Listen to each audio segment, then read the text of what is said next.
Hi. We decided to do a video tonight because of what's going on in the world today with the coronavirus and the COVID-19 infection that's spreading around the world.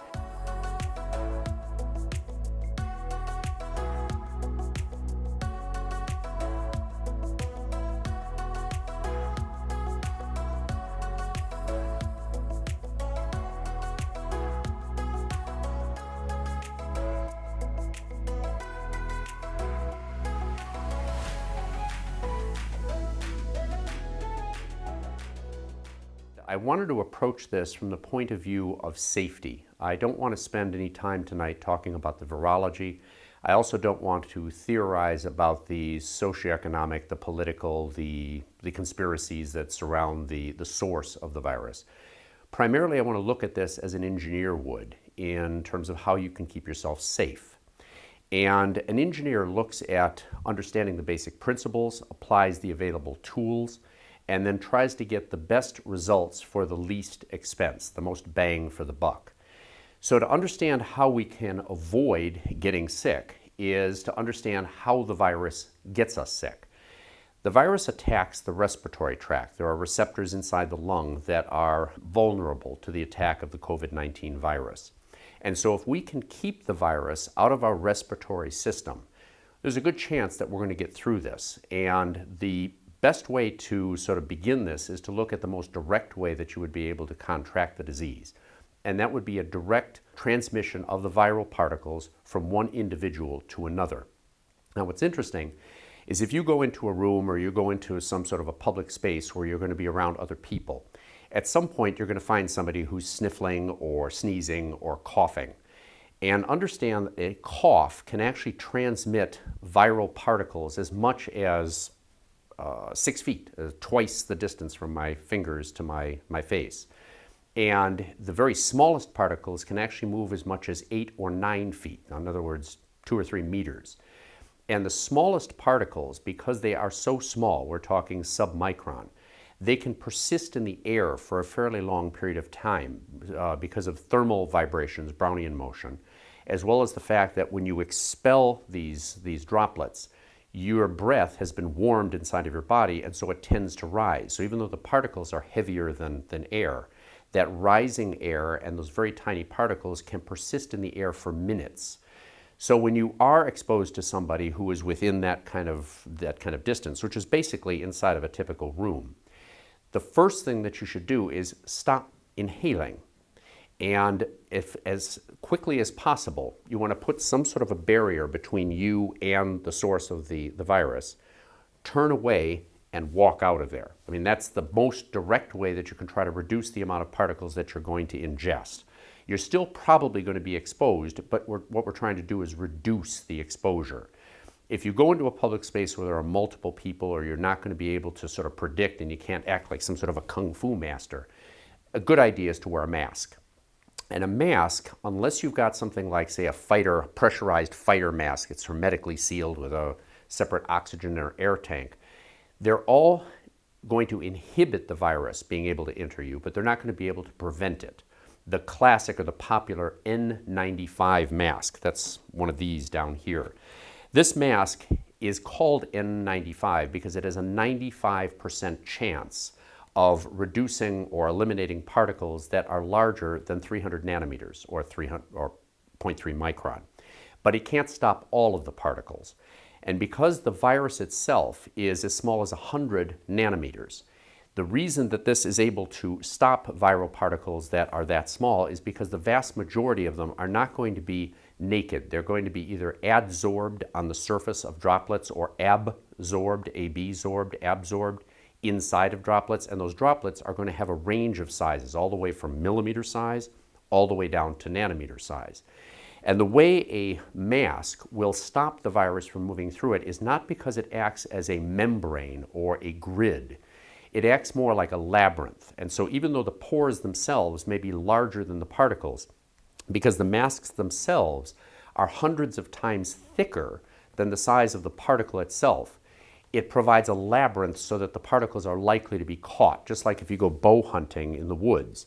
Even though your arrow is going to be a lot smaller than the spaces between the trees and the twigs, it's very unlikely you're going to be able to hit your target if you're firing through a long distance through a lot of brush and a lot of sticks. And that's how these masks work, and that's also why they're statistical. They're not absolute guarantees against blockage.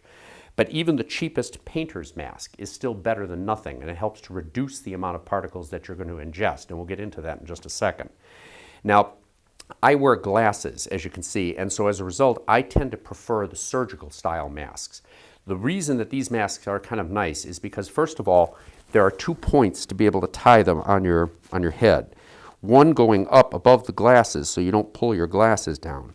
Secondly, because of the fact that they tend to have a larger area, surface area, they provide less restriction for the same amount of blockage of particles, and also you could get them to conform very nicely around your face to help provide a more comfortable living environment, as opposed to, say, these cup-shaped masks, which have a lot of gap around the side, and in addition, they don't tend to conform as easily.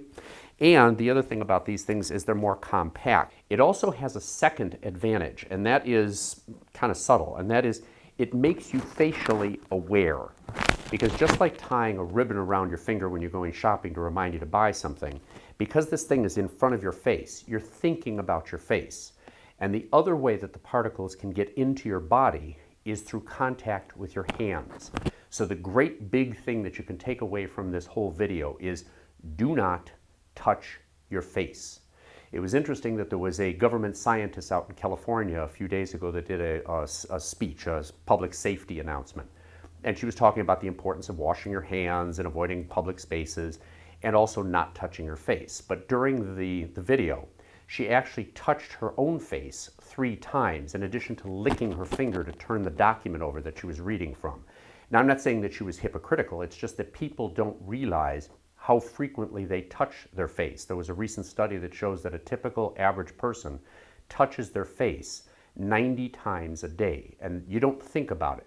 So you're doing a YouTube video like this, your glasses come down, you kind of reach up like this, and before you know it, you've touched your face.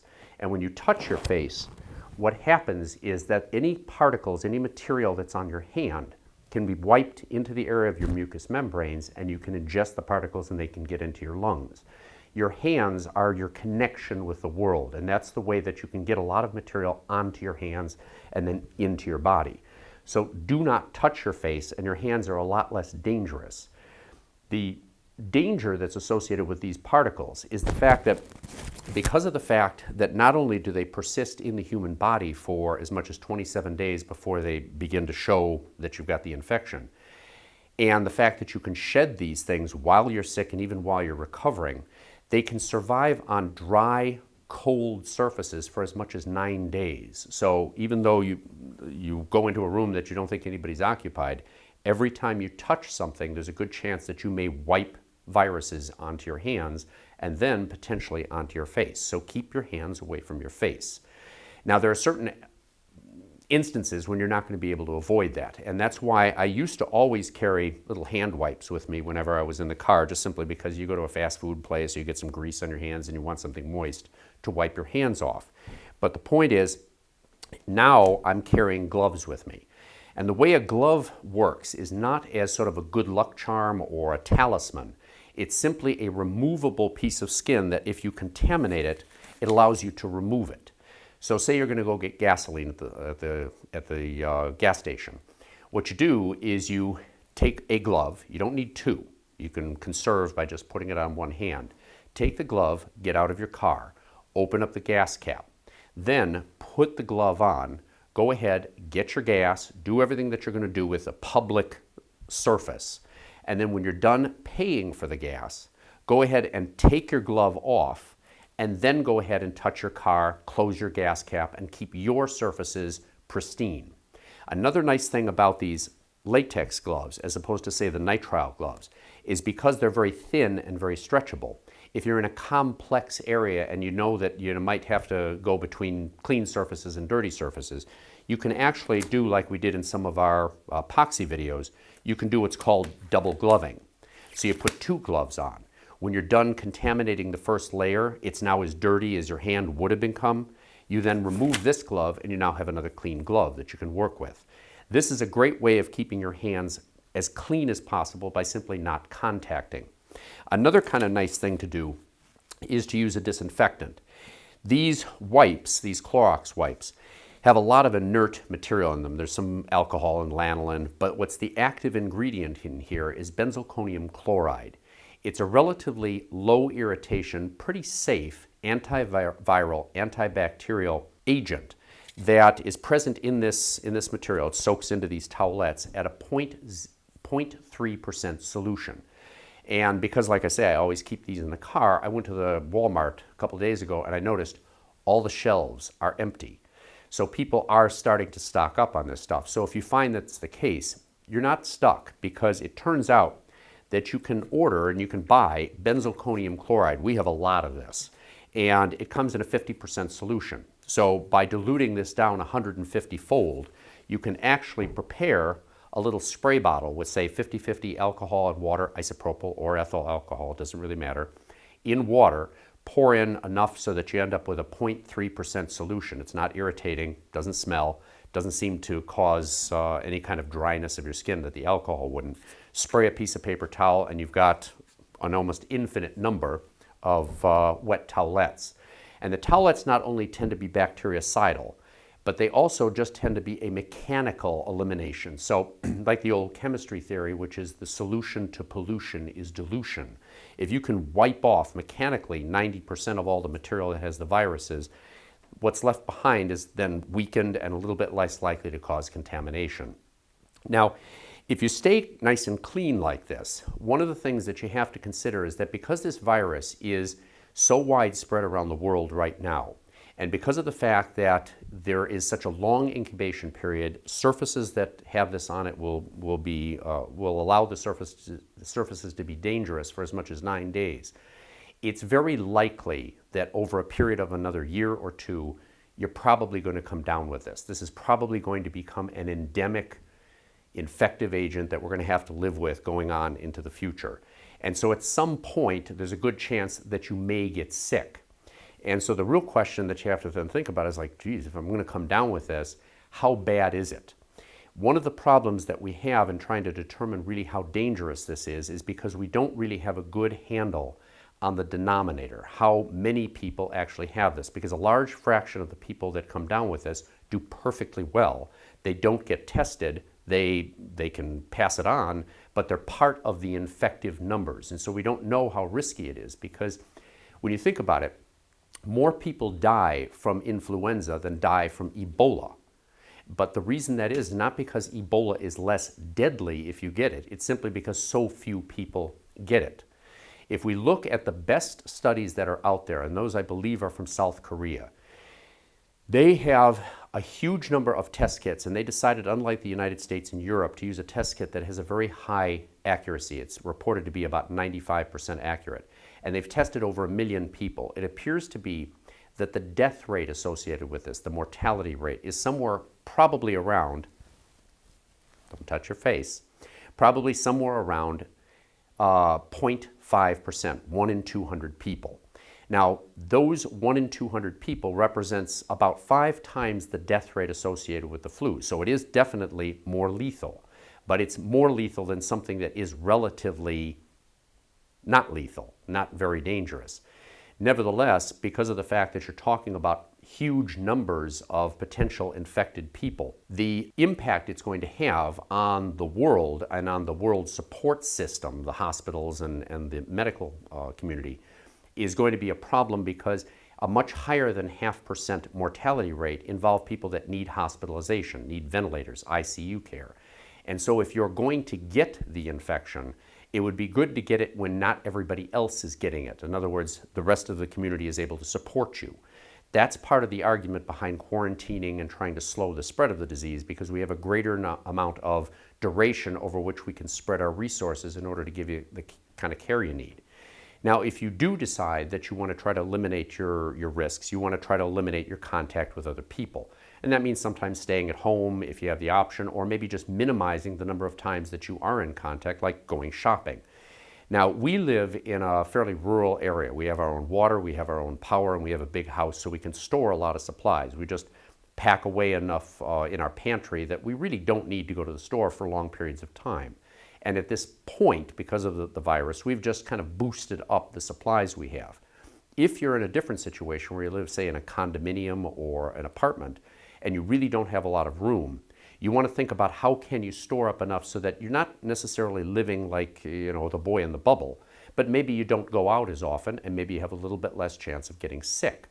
And so one of the things that I want to sort of cover here is there are some things that you can do to save up or prepare that are relatively easy and sometimes not talked about as much.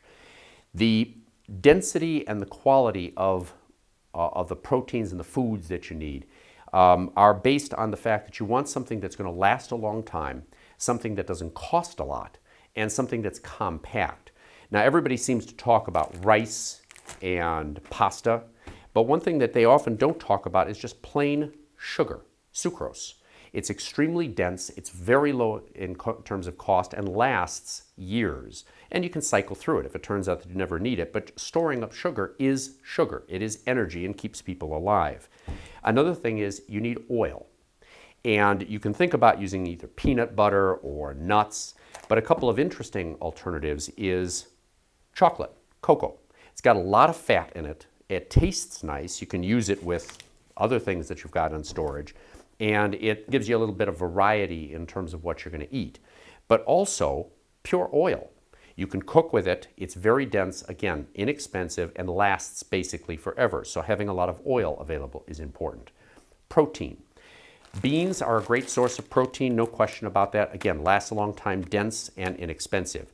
Canned meats last years and are also dense, and you don't need a refrigerator for them. Another one, though, to think about is protein powder, bodybuilder protein powder. It's relatively inexpensive. It's based on a whey protein. It comes in flavors. It will last years and is dense. It's a nice alternative to give you some variety with your other materials. And then certainly very highly processed meats because of all the nitrates and nitrites and things that people generally want to avoid. They tend to last a long time even if not refrigerated. And in a freezer can last for years. You can put 50 or 60 pounds of this in a refrigerator or a freezer and it'll store for a very long period of time. Now, because that kind of a diet is going to keep you alive but is going to be sort of skewed, one of the things you might also want to think about is vitamins. And they don't have to be sort of Centrum Silvers. They can be fun. You can make them gummy bears, or you can have, Flintstone vitamins, something fun. But this will help to balance a somewhat unbalanced diet. And also, I have a little bit of a prejudice against the idea of, or in favor of the idea of zinc. There have been some reports, some theories that zinc can help to inhibit viral replication. And the lozenges that people will use, the zinc gluconate, put in the back of your throat, are reported to reduce the severity of viral infections and maybe inhibit them. I don't know that that's true, but intracellular zinc is definitely something you don't want to be deficient in. So making sure that you have some supplement, maybe in the form of an oral vitamin. It's water soluble, you're not going to intoxicate yourself with that, and it's kind of a nice thing to add in order to keep your balanced nutritional state as high as possible. The other thing I would also avoid is don't stock up on toilet paper. It seems that there's runs all over the place. People just running in and getting hundreds of rolls of toilet paper. And I'm sorry, you can't eat toilet paper. And for hundreds of thousands of years, people didn't need toilet paper. Let's be serious. You got soap, you got water, you don't need toilet paper, okay? So just don't bulk up on that. That's something you really don't need if you don't have a lot of room. That's basically what I wanted to cover in terms of the sort of preparations. And what I would tell you to do is don't get crazy, don't get fearful about this. Just think ahead and approach this as an engineer or a scientist would. Logically, how do I maximize the safety and how do I minimize the inconvenience? And if you like the kind of stuff that we're doing here, subscribe, because if you do decide that you're going to end up self-quarantining or you're going to end up being limited to just YouTube as your entertainment, we'll be around. So I want to wish you a good evening. I want you to stay safe and don't touch your face. Good night.